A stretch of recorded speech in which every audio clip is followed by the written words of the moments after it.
Have you ever noticed that the moments you try hardest to control are often the moments that hurt you the most? There is an old story told among the Sufis. A traveler had spent years crossing deserts in search of wisdom. When he finally reached an old master, he asked only one question: "How do I find peace?" The master looked at him, then pointed toward a river flowing quietly beside them. "Watch." A dry leaf drifted across the water. It never argued with the current. It never struggled against it. Yet somehow, it reached places no swimmer could have reached by force. The master smiled and said, "The leaf survives, not because it is stronger than the river, but because it has learned something people often forget." Perhaps that's exactly what we've forgotten too. Centuries later, Ibn Arabi would describe this same mystery in a way that still challenges us today. Not by asking us to control life, but by asking a far more difficult question. What if peace begins the moment you stop trying to control what was never yours to control? There is something strange about the way human beings respond to uncertainty. When life begins to change, our first instinct is almost never trust. It's control. We make new plans. We replay old conversations. We imagine every possible future, hoping that if we think hard enough, we can somehow protect ourselves from pain. But have you ever noticed that the more you try to control everything, the less peace you seem to have? Perhaps that isn't a coincidence. Imagine standing in the middle of the ocean.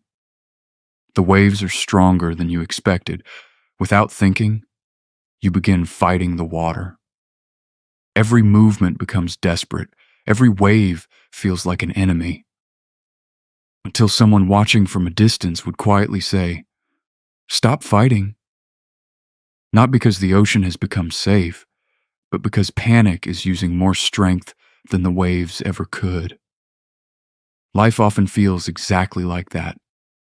Most of us are exhausted, not because life is impossible, but because we've been fighting currents that were never asking to be conquered. Centuries ago, Ibn Arabi invited his students to see something that completely changed the way they understood struggle. He wrote that every single moment is a fresh creation, not a repetition of the one before it, not a machine running on yesterday's patterns. Every breath, every encounter, every joy, every disappointment arrives as something entirely new. If that's true, then why do we keep living as though tomorrow can only be controlled by holding tighter today? Perhaps because fear has a convincing voice.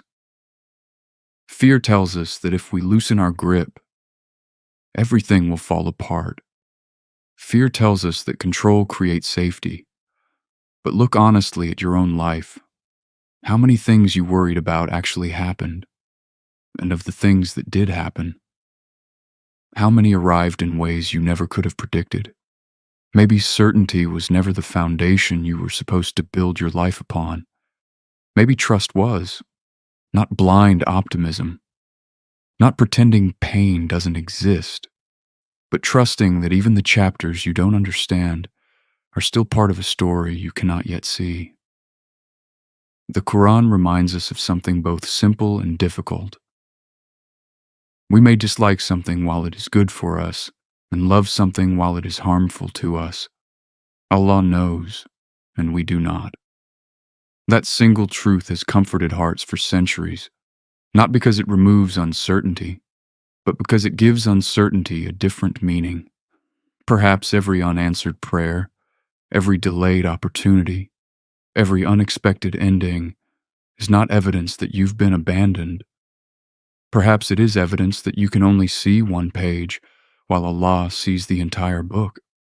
And maybe the greatest burden you've been carrying was never your suffering. It was the belief that everything depended on you alone.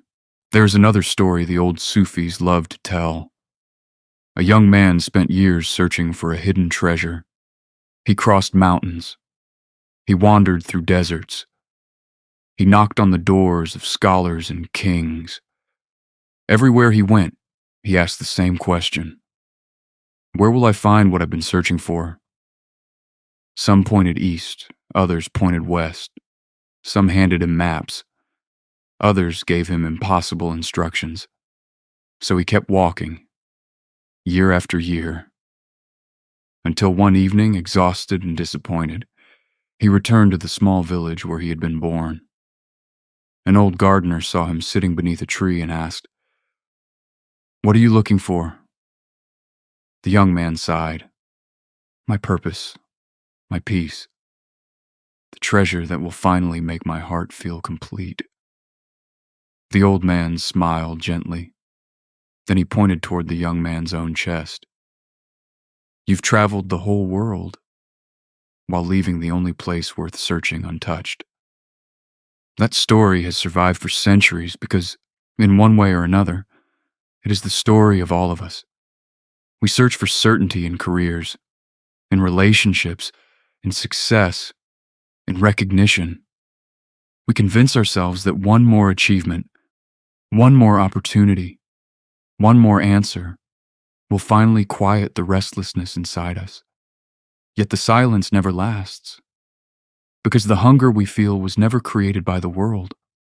Ibn Arabi believed that the human heart was shaped for something far greater than temporary victories. He taught that every longing hidden within us ultimately points toward the one who gave us the ability to long in the first place. Perhaps this is why even our happiest moments eventually leave us searching again. Not because happiness is an illusion, but because no created thing was ever meant to carry the weight of your soul. The Quran reminds us, "Verily, in the remembrance of Allah do hearts find rest." Notice what the verse does not say. It does not promise a life without loss. It does not promise a future without uncertainty. It speaks instead about the heart, about the place where peace is either born or lost. Maybe you've been asking life to give you something that only your Creator can give. And maybe the emptiness you've been trying so hard to escape isn't a punishment. Maybe it's an invitation to stop searching everywhere else and finally begin the journey inward. There comes a moment in almost every life when nothing seems to make sense anymore. The plans you carefully built begin to fall apart. The door you were certain would open remains closed. The prayers you've whispered for months seem to disappear into silence, and somewhere inside you, a quiet question begins to grow. Has Allah forgotten me? Perhaps no question has broken more hearts. Yet there is another story. A man once stood before a master with tears in his eyes. "I have prayed every day," he said. "I have tried to be patient. I have tried to do what is right, but nothing is changing." The master listened without interrupting. After a long silence, he asked only one question.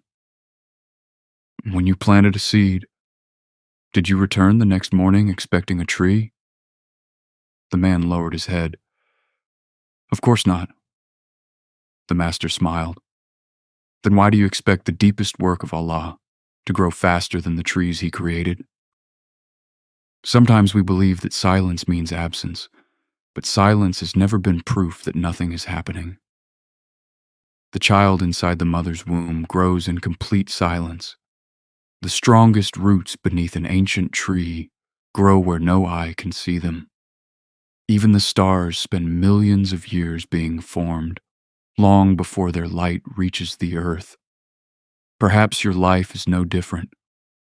Ibn Arabi often reminded his students that what appears hidden from us is never hidden from Allah. Our vision is limited by time. His wisdom is not. We see today's disappointment. Allah sees every tomorrow it is protecting us from. We see a closed door. Allah sees the danger behind it. We see delay.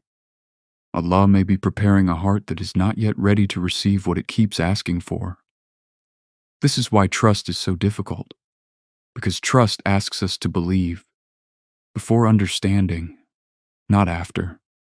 The Quran reminds us that Allah is with those who are patient. It does not say that patience removes every hardship overnight. It says that we are never alone within it. Maybe that is what your heart needed to hear today. Not that every problem will disappear tomorrow, but that even in this very moment, you are not walking through it by yourself. And perhaps that changes everything. As we come to the end of this journey, take a slow breath.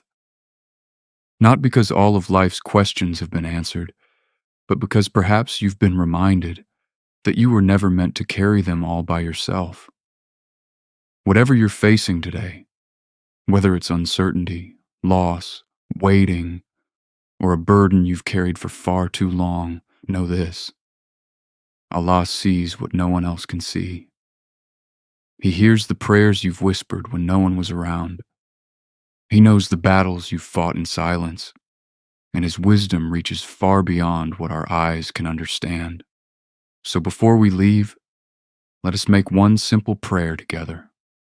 O Allah, the most merciful, the most wise, when our hearts become restless, fill them with your remembrance. When fear tells us to hold on tighter, teach us to trust you instead. When doors close before us, help us believe that your mercy has already prepared a better path.